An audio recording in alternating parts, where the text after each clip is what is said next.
Hello everyone, welcome back to my channel. This is Aqib Sir, your English coach, and long time no see. During this day I was too busy to shoot a video, but now I am back. So today the lesson is going to be very interesting because the lesson is all about idioms. And the first I would like to tell you what is the use of idiom.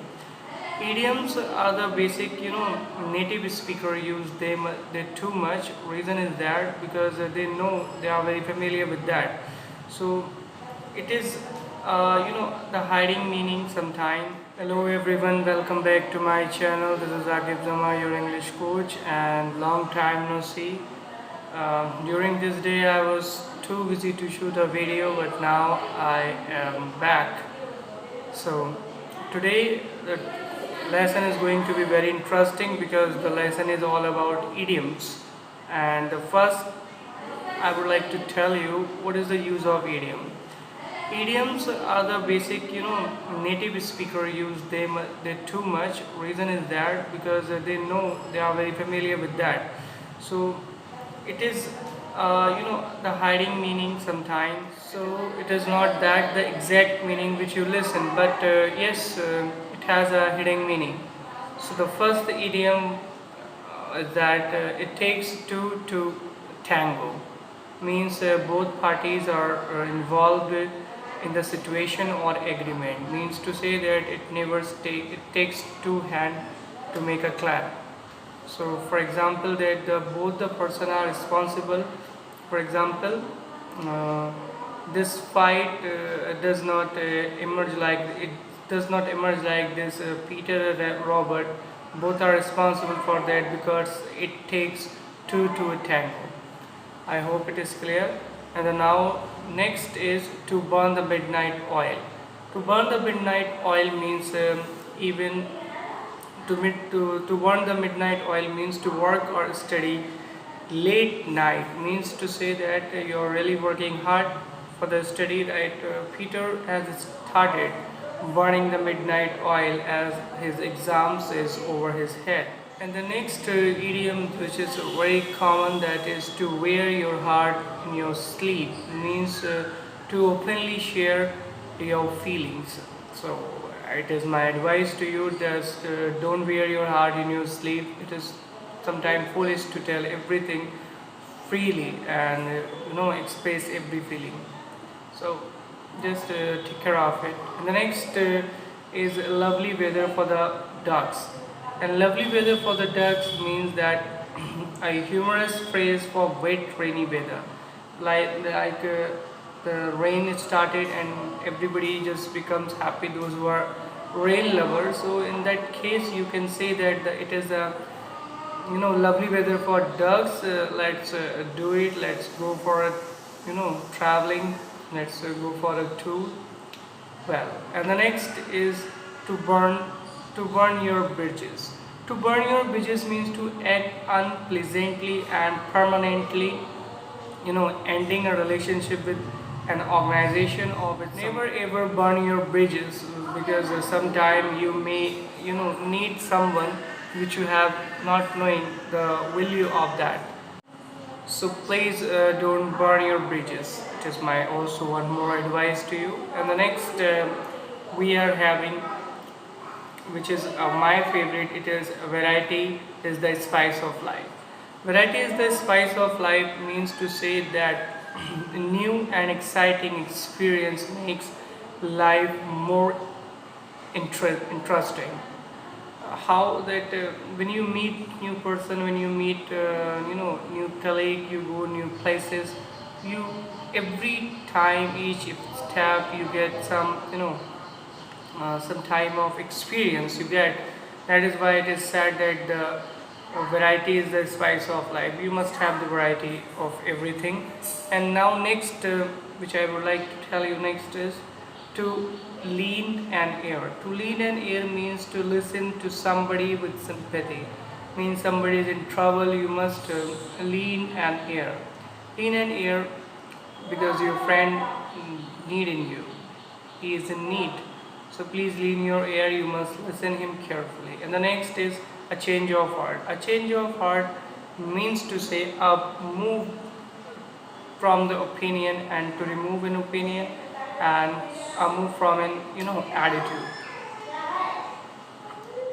So in another way you can say lean to an ear means, sorry, lean to an we have covered. The next is the change of heart. A change of heart means a move to a different opinion or a different attitude.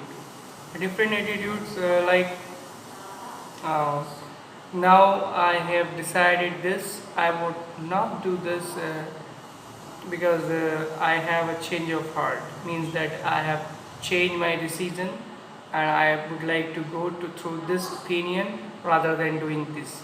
And the next is to touch someone heart.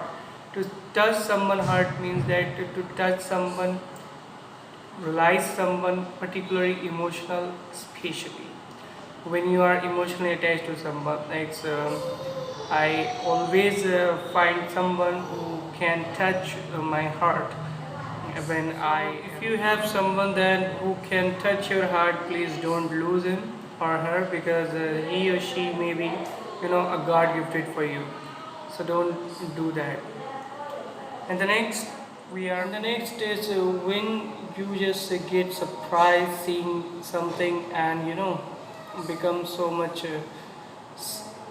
amazed on something. There is a very good idiom for that. To take one's breath away means something beautiful or amazing which draw your attention. That's so beautiful, marvelous. It took my breath away.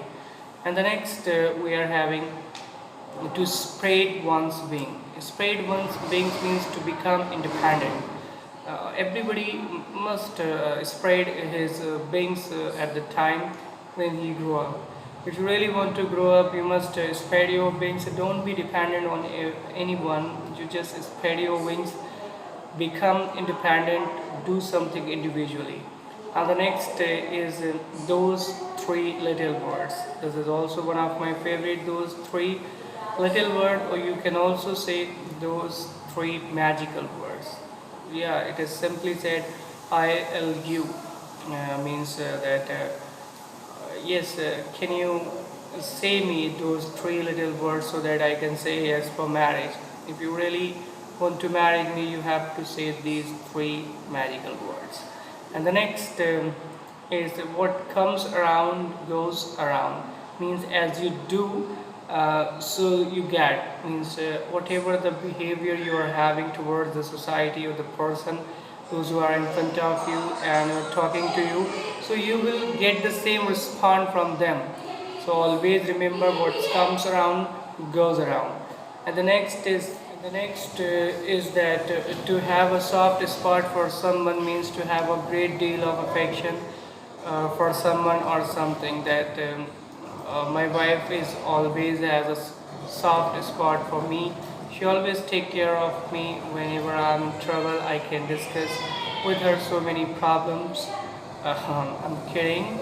I'm not a married person, but just for an example, a husband can, share everything with his wife. And the next is the last but not least, that is to only have eye for someone. To only have eye for someone means to only be attracted to one person or attracted in one person only. For example, is that I only have an eye for my wife and I only have an eye for my girl. So if you are a married person, you must only have your eye for your wife, and if you are a lover, so if you are a husband, you only have your eye for your wife, and if you are a lover, you must only have eye for your girlfriend. And here I am just concluding this video. I hope you enjoyed the lesson, and if you have not understood well just because of some noise, so I am giving you in the description all the idioms there, so you can note it down from there. Be ready with your pen, and if you like the video, please share and subscribe with your friends. Thank you. Have a nice day.